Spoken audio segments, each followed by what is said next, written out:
নমস্কার বন্ধুরা, আমি একটা এই প্রজাপতির ডিজাইন নিয়ে আপনাদের সামনে চলে এসেছি। এই প্রজাপতিটা আমি কিভাবে তুলেছি জটের বাস্তার উপরে, সেটা এখন আপনাদের আমি বলবো। এই প্রজাপতিটা যদি আমি বুনে দেখাতে চাই, অনেক সময় লাগবে। এত সময় ধৈর্য ধরে সম্ভব না, দেখতেও ভালো লাগবে না, যে করবে তার তো ভালো লাগবেই। কিন্তু আমি এখন কিভাবে এটাকে তৈরি করেছি আপনাদের সামনে একটা একটা করে ঘর গুনে বলে দিচ্ছি, যে আমি এই প্রজাপতিটা কোথা থেকে শুরু করেছি আর কোথায় যেয়ে এটাকে শেষ করেছি। আমি এখন আপনাদের সেটাই গুনে বলে দিচ্ছি। আমি প্রথম এখান থেকে শুরু করেছি, একটা মিডল নিয়ে নিচ্ছি, কোনাকুনিভাবে একটা মিডল নিয়ে নিচ্ছি, এখান থেকে একটা মিডল ছেড়ে দিচ্ছি, দিয়ে আমি এখান থেকে তুলেছি। আমি প্রথম ঘরটা তুলেছি হলো এই দুটো, প্রথম ঘর তুলেছি দুটো, তারপরে তুলেছি তিনটে, তারপরে আবার তিনটে, তারপরে আবার তিনটে, তারপর দুটো, দুটোর পরে নিচে একটা, একটার পরে নিচে একটা, দুটো, তিনটে, চারটে, পাঁচটা, এপাশে একটা, দুটো, তিনটে, চারটে, এপাশে পাঁচটা হলে এপাশে চারটে হবে, হয়ে আমি কোরাস চিহ্ন দুটো তুলে নিচ্ছি প্রজাপতির। আমি যখনই কোরাস চিহ্নটা তুলে নিচ্ছি তখন কিন্তু আমার এই ডানার যে ডিজাইনটা সেটা কিন্তু আমার শেপটা বেরিয়ে এসছে। কীভাবে শেপটা বেরিয়ে এসছে সেটাও আমি আপনাদের বলে দিচ্ছি।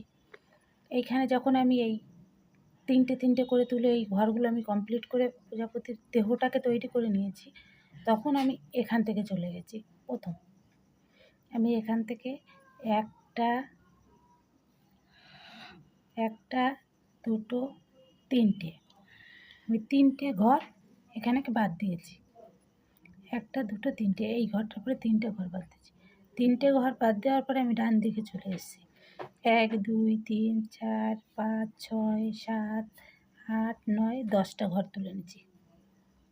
এই তিনটে দিয়ে আমি এভাবে এসে 10টা ঘর তুলে নিয়েছি। 10টার উপরে আমি একটা ঘর ছেড়ে দুটো ঘর তুলে নিয়েছি। তুলে নেওয়ার পরে আমি পুরো বেরিয়ে এসেছি, এসে এখান থেকে একটা ঘর বাড়িয়ে নিয়েছি, নিয়ে 1 2 3 4 5 6, 6টার পরে একটা ছেড়ে দিয়েছি, দিয়ে আবার 1 2 3 4 5 6, আবার 6টা তুলেছি।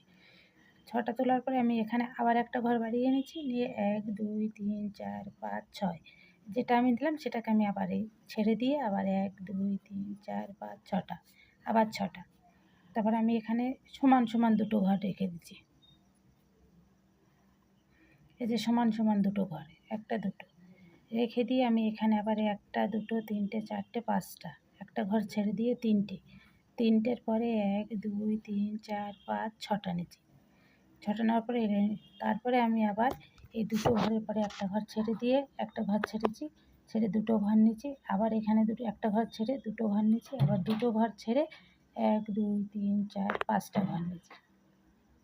নেওয়ার পরে এখান থেকে আমি আবার একটা ঘর একটা দুটো ঘরের পরে দুটো ঘর ছেড়ে দিচ্ছি, দিয়ে 1 2 3 4 5 6 7 8টা ঘর নিচ্ছি। 8টা নেওয়ার পরে আমার একটু কমপ্লিট হওয়ার পরে আমি এখান থেকে 1 2 3 4 5টা 6টা 7টা 8টা 9টা নিচ্ছি। 9টার পরে আবার 1 2 3 4 5টা নেওয়ার পরে একটা ছেড়ে দিয়ে আবার 1 2 3 9টাই হবে, কিন্তু এখানে একটা ঘর ছেড়ে দিয়ে এখানে 8টা হলো। তারপরে আমি নিয়েছি একটা দুটো তিনটে চারটে পাঁচটা, তারপরে একটা দুটো তিনটে চারটে, তারপরে তিনটে, দিয়ে আমি এই পাখাটুকু কমপ্লিট করে নিয়েছি। নেওয়ার পরে আমি এই প্রজাপতির এই লেসটাকে কমপ্লিট করেছি। প্রথম আমি এখানে এই যে ঘরটা একটা ঘর ছেড়ে দিয়ে এই ঘরটা যে দুটো ঘর তুলেছিলাম তার একটার পরে তুলেছি, তারপরে দুটো, তারপরে তিনটে, তারপরে চারটে, তারপরে 6টা, তারপরে 7টা, তারপরে আবার 7টা, তারপরে আমি একটা দিয়েছি। দিয়ে আমি এই পাশে, আপনারা যখন এটা তুলে এই পাশের পাখনাটা কমপ্লিট করতে পারবে তখন এই পাশের পাখনাটা তুলতে আপনাদের কোনো অসুবিধা হবে না। পুরোভাবে একই সেম পজিশানে এই যে ঘর দুটো তুলে রেখেছে, এই যে মুখ, এপাশে যখন তিনটে ছাড়বে এপাশেও তিনটে ছাড়বে, তিনটে যখনই এপাশ থেকে তিনটে ছাড়লে এপাশ থেকে তিনটে ছাড়লে এই পাশ থেকে সঙ্গে সঙ্গে এই তিনটের এই যে মাঝামাঝি থেকে এইভাবে চলে আসবে, এসে 8টা নেবে। তারপরে এপাশে যেটা একই ঘর হিসাবে এপাশে যে কটা ঘর হবে এপাশে সেটা কটা ঘর হবে। এই মুখ থেকে যখনই ধরবেন, ধরে এটা যে এরকম ডান দিকে চলে এসেছি এটাও ডান দিকে চলে আসবে। সেলাইটা এইভাবে এইভাবে নেবেন, নিলে তাহলে প্রজাপতির পুরো শেপটাকে আপনারা ভালোভাবে তৈরি করতে পারবেন। নমস্কার বন্ধুরা, আশা করি আপনারা সবাই ভালো আছেন।